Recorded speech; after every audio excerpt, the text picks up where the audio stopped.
it's a sincere movie in that way. And there's a for mom dedication at the end of the credits. So, call your mom.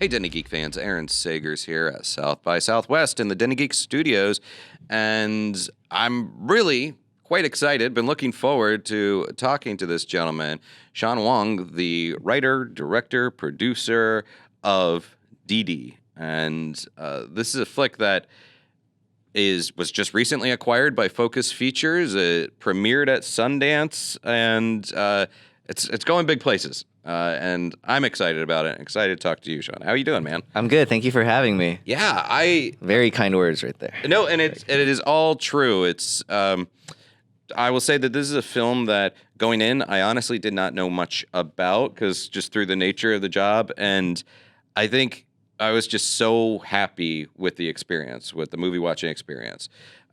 So it is the kind of talking point is a coming of age story of a Taiwanese American boy. He's 14 years old, right? And 2008-ish era. So I guess first off, this is a very personal story for you, right? Yeah, I mean, it's a very personal story, but it's not like directly autobiographical. I think there's a distinction there. It's personal in the sense that like movies like Minari or Farewell, where it's like drawing from real life experience, but ultimately I think changing it, modifying it, serving the story first and foremost. Well, so where does the character Chris, played by Isaac, right? Mm-hmm. And where does the character of Chris end and then you begin? Where are you in that character? I mean, I'm definitely in him in sort of the broad strokes, right? Like I was 13, 14 years old during that time. His birthday in the movie is my birthday in real life. I was a skater, like that's around that age. That's how I got into skating. That's how I got into filmmaking. And so those details are true, but I think Chris is probably more angsty and aloof, a little weirder than I probably would have. Okay. All right. A little bit. I have probably a little bit more social awareness, but probably not. I don't know. Maybe not. And this is a kind of a family affair as well, or a friends and family affair, right? There's a lot of people that show up in this movie that you're related to. Yeah, definitely. We really try to keep it homegrown as possible. So, definitely lots of small little cameos and also big cameos. Yeah, well, we'll get to that. But your grandmother in the film, I feel like this is, South by is a bit of a full circle moment, or at least a very fast full circle year, because last year at South by, you premiered your short here, correct? Yeah. And that had your grandmother in it. Yeah, both my grandmothers. 366 days ago to the day. Then you filmed this in July. This has been a busy year for you.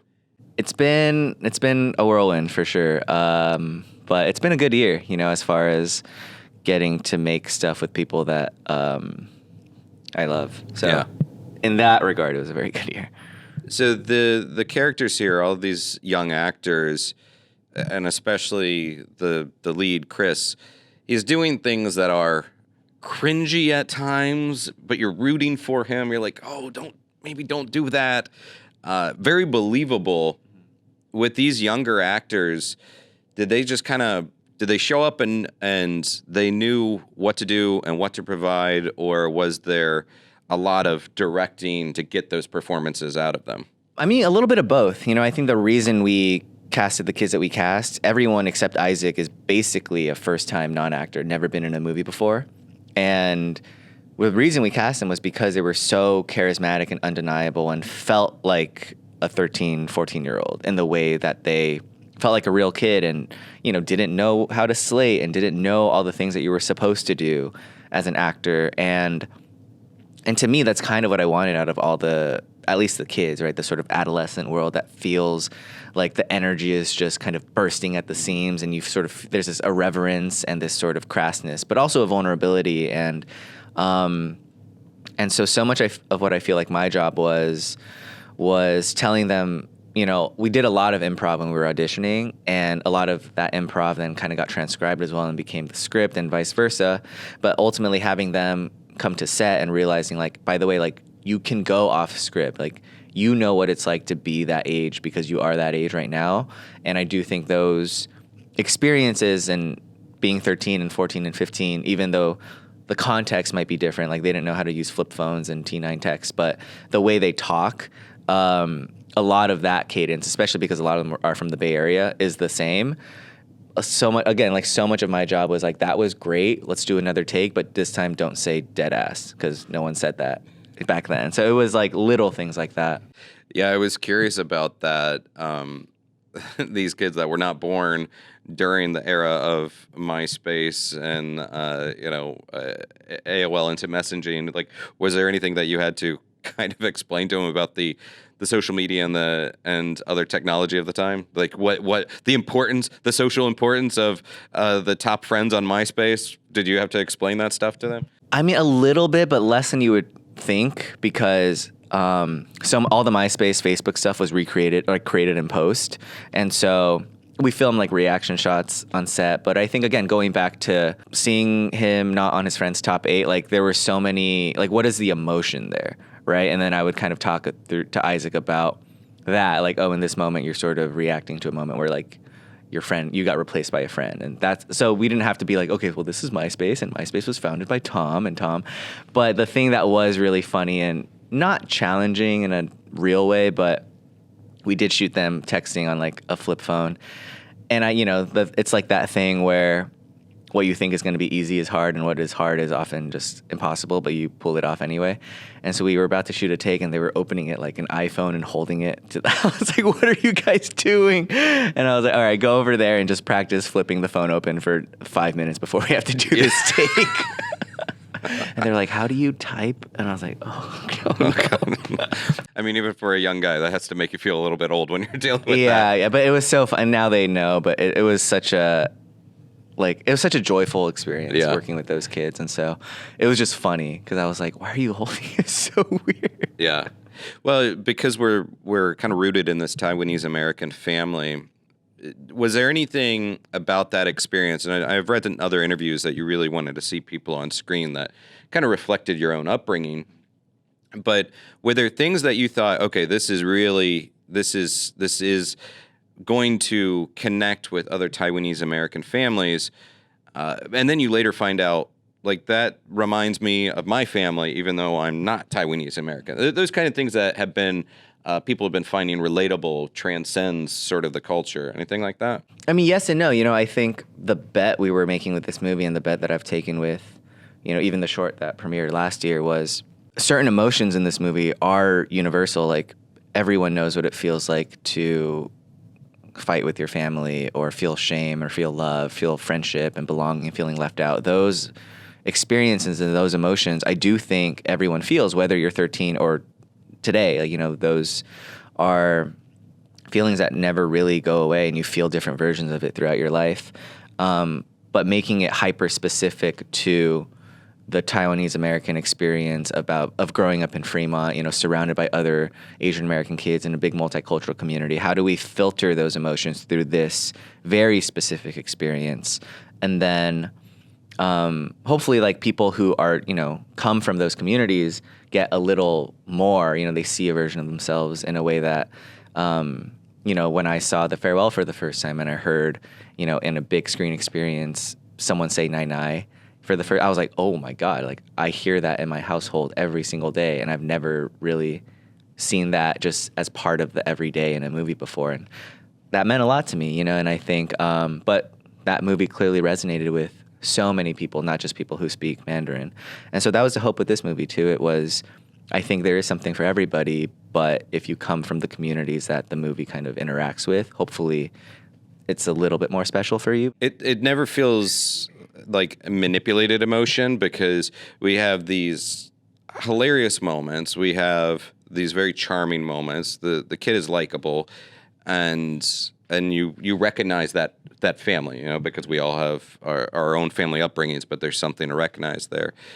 So it's very balanced. Was there anything that as you're filming it or when you're editing it later, you're like, okay, I need to take this out, or we need to do something different here because I'm, I want to be very conscious of the balance, and I'm losing it a little bit here because, again, you feel those emotions in a very sincere and authentic way. Never feels manipulated, like the heartwarming moments are actually heartwarming in a way. But talk about that balance. Probably every film goes through that in the edit process, right? Like, how do we use score, and do we use score? How does it feel manipulative? Does it feel honest? Does it feel earned? I think for us, two things that we really learned in the edit that I think elevated our movie in a big way was the screen stuff. The screen stuff is, we could do anything with that. And it was such a window into his internal monologue and what he was thinking and feeling at any certain time.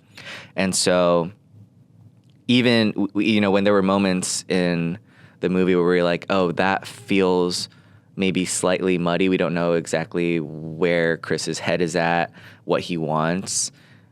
Oftentimes we looked to the screen stuff where we're like, is there something here that we could actually set up that helps explain this a little bit better? So that was kind of a tool that we really, really leaned on in the edit. And also the actors. There were so many, I think Joan Chen's performance is just incredible. I mean, I think actor, I'm a fan of all of them. But there was something about Joan's performance where there were a lot more lines that she used to have, and there were a lot more sort of things that were maybe expository, and we realized we could just cut to a look, and it gave us so much more than any, she has that thing where you just put a camera on her and her eyes give you a lifetime's worth of dialogue and performance. And I think that was such a secret weapon for us. Yeah. And she plays Chris's mom, and I hate to say that this is like a call your mom movie, but it's so nicely conveys the fact that, regardless of your age, you can get so self-absorbed that you forget that your parents have their own hopes and dreams and fears and their own internal life as well. And she does convey that in such a quiet way many times. But are you hearing from people that, after watching this, I had to call my mom or call my, the person that raised me? It's a sincere movie in that way. And there's a for mom dedication at the end of the credits. So, call your mom. I don't think that's a bad thing, all right? I'm not anti-call your mom, okay? Aaron is anti-moms here, guys. Anti-moms here at Den of Geek, yeah. Well, the other thing that I find it really relatable is as you're watching this kid and he's figuring out who he is, what does he want to be, what kind of person does he want to be, there's times where you're just like, Chris, just apologize to that person, or just do this, or don't do that. Oh, man, you're being super weird in this social situation. And then I find myself at South by Southwest in a room full of people that I don't know, and I'm acting weird. Or there's someone that I could resolve a situation if I just called them up and apologized outright. It's relatable regardless of your age. Have you been receiving that kind of feedback from people that it's made me think about me and how I move about the world now at this age? Yeah, for sure. I think going back to... I think all the feelings we explore in this movie are feelings that everybody still experiences in their day-to-day life. But I think that's why I'm so drawn to movies about the adolescent experience. It's because those emotions that we all feel going into adulthood, you feel them still at 13, but they're so visceral because the stakes are just... they're so life and death, but they're not. Yeah. And you're feeling them oftentimes for the first time. And so, I think I see a version of myself in Chris still now of, being thrust in a new situation, especially this last year, and being like, oh my God, there's this filmmaker I admire, oh my God, is my bow tie on? And they're like, they don't care, they're just humans. But you feel those in all these situations, as you grow into adulthood. So, yeah. You easily flash back into being an awkward 14, 15-year-old. Exactly, yeah. Okay, before I let you go, like I said, there's a lot of really sweet moments, authentic like emotions here, and also laugh out loud moments. And the frickin' squirrel. Like, I'm in the screening room watching this, and I'm like, I am busting out laughing out loud during this sequence. So share a little bit about the squirrel sequence and the backstory of that. I don't know if that was a real story. Lay it out for us. Talk about the squirrels. I think so many of the things in this movie started as a joke, or like, and then we were like, okay, how do we make that a moment? Like, how do we bring it back and make it a lesson or something that can actually have some sort of narrative drive? And so we tried doing that with the squirrel. We tried doing that with the dragon heads at Golfland. The squirrel story was just sort of like, it's like an amalgamation of so many random little things that I've heard from friends throughout the years, but just like the most extreme heightened version of it. And I just remember this was actually, again, going back to emotions that are resonant today. A friend of mine we were like catching up with high school friends, and we were like at a brunch, and he was like, he didn't tell the squirrel. It wasn't a squirrel. He told this like what he thought was his hilarious story from middle school. And there were these like two girls that we grew up with there. And he was like, oh my God, remember? And like really trying to get them. And like, I was just looking at him and looking at the girls, and they were like, what the fuck? Yeah. And I was just like, this feels like middle school. And so again, like there were things that we are doing in our 20s where I was like, that's great for our movie. Yeah. But because it feels so honest to that age, and maybe we never grow out of it in a certain way. I don't know if it's a spoiler, but so there is a voice to the squirrel at one point in the movie, and that's someone else that we might recognize, right? Spike Jonze plays a dead squirrel in our movie. Plays a dead squirrel. How did that come about? How did Spike, you have him on a speed dial and like, Spike, this is your moment, your dead squirrel moment. I mean, to me, it's Spike's DNA is kind of in this movie. There's literally a line in the movie that says like, oh, this guy think he's Spike Jonze or something. And he's the reason I became a filmmaker. Like he was such an inspiration to me in middle school, high school, going forward. Yeah, we got connected, sometime over the course of making this movie, and meeting him was just such a gift. We met actually, I think like the first week of post for us. And, it was just honestly just like a conversation, like just meeting him, and like we weren't meeting about anything. And he had seen a short we had seen a short that I made where in the short there's a photo of me and a speech bubble coming out of my mouth that says, I love you, Spike Jonze. And I was like, this is so embarrassing. And I was like, did you see that photo? He's like, I did. He was like, I'm very flattered. But he was so sweet and so nice and so helpful. And when we were looking for someone to do it was my voice for a long time, but we were like, Spike does all these small cameos in all of these movies, like, like Babylon, where the Wolf of Wall Street, like Sing 2 and stuff, his own movies. And I just reached out and I was like, would you consider playing our dead squirrel? He had no context of what the movie was, he was like, what? Yeah. And he said yes, and it was so fun getting to work with him. Just finally, where is the squirrel now? Do you have possession of this squirrel that I was do. used? It's in my room, hugging a rod on a bookshelf, and it's in all of my Zoom backgrounds. And I'm sure people are like, why is that? Why does he have a squirrel hanging? I mean, why not? Why not? Why not? Yeah. Everybody needs a taxidermied squirrel. The Didi is coming to theaters in July, correct? Yeah, Is that July when it's 26th in limited release, and hopefully you expand wider from there. So please check it out. Tell your friends.